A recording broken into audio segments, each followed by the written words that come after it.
नमस्कार। आज के इस कहानी चर्चा में बहुत बहुत स्वागत है।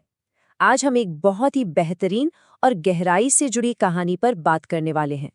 लेखक राजेश विश्वकर्मा के कहानी संग्रह से ली गई एक बेहद मार्मिक रचना, नंदी के कान। सच कहूं तो ये कहानी हमारे ही आसपास के आम लोगों की उन अनकही छुपी हुई भावनाओं को सामने लाती है, जिन्हें अक्सर हम सब अनदेखा कर देते हैं। तो चलिए सीधे इस सवाल से शुरू करते हैं। जब कोई भी हमें नहीं सुन रहा होता, तब हम भगवान से अकेले में क्या कहते हैं? भगवान के कानों में क्या रहस्य फुसफुसाए जाते हैं?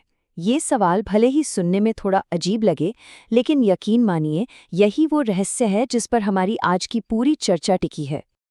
अब आते हैं हमारी कहानी के पहले पड़ाव पर, नंदी के कान का रहस्य, जो एक शांत से दिखने वाले मोहल्ले के इर्द गिर्द घूमता है। और इस रहस्य को सुलझाने की सबसे ज्यादा बेकरारी किसे है?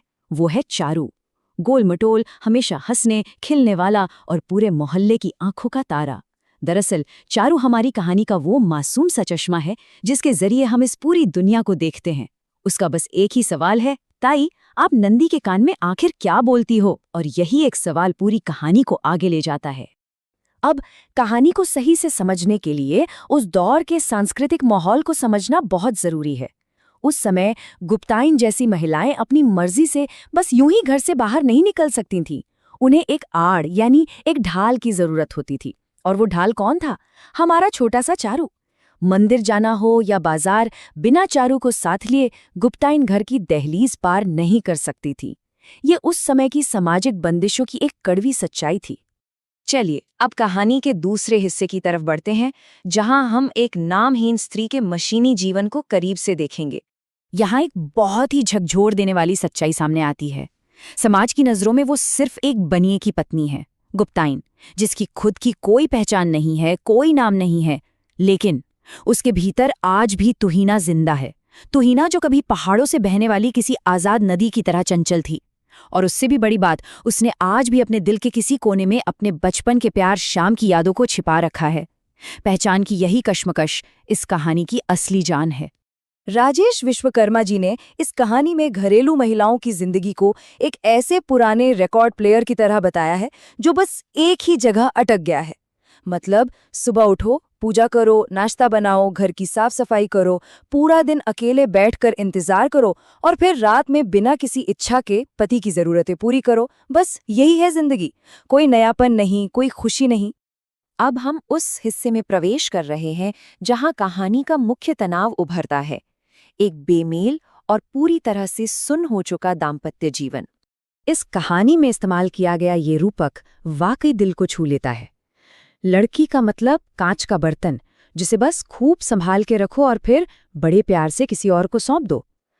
तुहिना की शादी अभिषेक से सिर्फ इसलिए कर दी गई क्योंकि लड़का खाते पीते घर का था और चौराहे पर उसकी अच्छी खासी दुकान थी।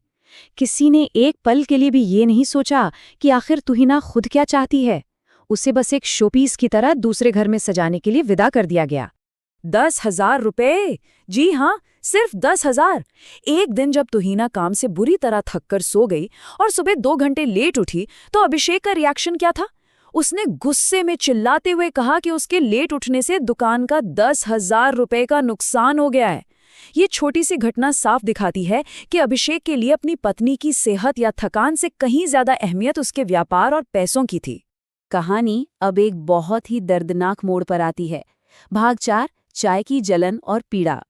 पति के डांट सुनने के बाद घबराहट और हड़बड़ी में नाश्ता देते वक्त एक खौफनाक हादसा होता है। खौलती हुई चाय सीधे तुहिना की छाती पर गिर जाती है। वो दर्द से चीख पड़ती है, लेकिन अपनी तकलीफ को होठों में ही दबा लेती है। और अभिषेक का बर्ताव देखिए, वो बस एक पल के लिए रुकता है और फिर अपनी दर्द से तड़पती पत्नी को उसी हाल में छोड़कर दुकान चला जाता है। पूरा दिन बीत जाता है, लेकिन उसका एक फोन तक नहीं आता ये पूछने के लिए कि वो कैसी है। और सबसे सुन्न कर देने वाली बात तो रात में होती है। जब अभिषेक घर लौटता है तो तुहिना के दर्द को पूरी तरह नजरअंदाज करते हुए वो अपनी शारीरिक जरूरतें पूरी करने लगता है। गलती से जब उसका हाथ तुहिना के जले हुए हिस्से पर पड़ता है और वो दर्द से करहाती है, तो अभिषेक परेशान होने के बजाय उल्टा झल्ला कर कहता है, तुम पहले बताती तो हम ब्लाउज में हाथे ही ना रखते। ये सिर्फ एक लाइन नहीं है, ये उनके रिश्ते की पूरी कड़वाहट और खोखलेपन को नंगा कर देती है।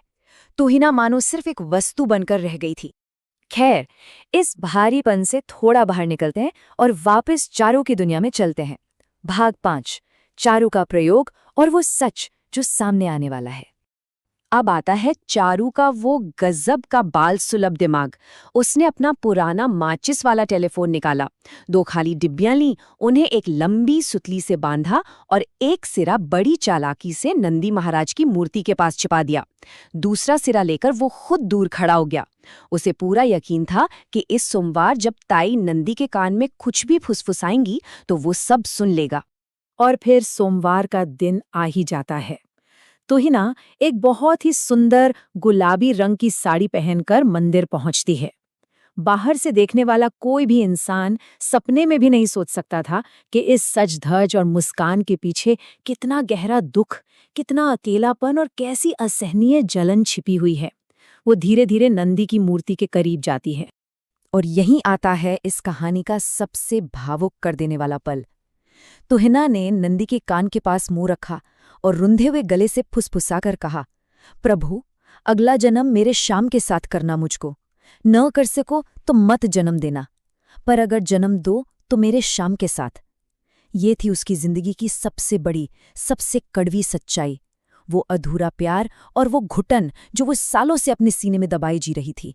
लेकिन दूसरी तरफ देखिए, चारू ने अपने उस माचिस वाले टेलीफोन से ये सब सुन तो लिया, पर वो ठहरा एक मासूम बच्चा। वो इन भारी भरकम शब्दों का मतलब भला क्या समझता? जिंदगी की किताब के पन्ने तो खुद पलटने पर ही समझ आते हैं। इसलिए इतनी गहरी बात सुनने के बावजूद वो बिना किसी फिक्र के दौड़कर तुहिना के पास आता है और अपनी जिद शुरू कर देता है। ताई राम भरोसे की कचौड़ियां खानी है। ये विषमता सच में कमाल की है। एक तरफ उम्र भर का दुख है और ठीक उसी के सामने बचपन की बेफिक्र मासूमियत। कहानी खत्म होने के बाद बस एक यही सवाल जहन में गूंजता रहता है कि हमारे अपने समाज में, हमारे आसपास ऐसे कितने ही खुशहाल चेहरे होंगे जो अपने अंदर ना जाने कितनी खामोश और जलती हुई पीड़ा को छिपाए हुए हैं। अगली बार जब कोई बहुत ही उजली सी बनावटी मुस्कान सामने आए तो शायद रुककर ये सोचने की जरूरत है कि उसके पीछे का असली सच आखिर क्या है। आज की इस कहानी चर्चा में जुड़ने के लिए बहुत बहुत शुक्रिया। मिलते हैं अगली बार एक और बेहतरीन विषय के साथ।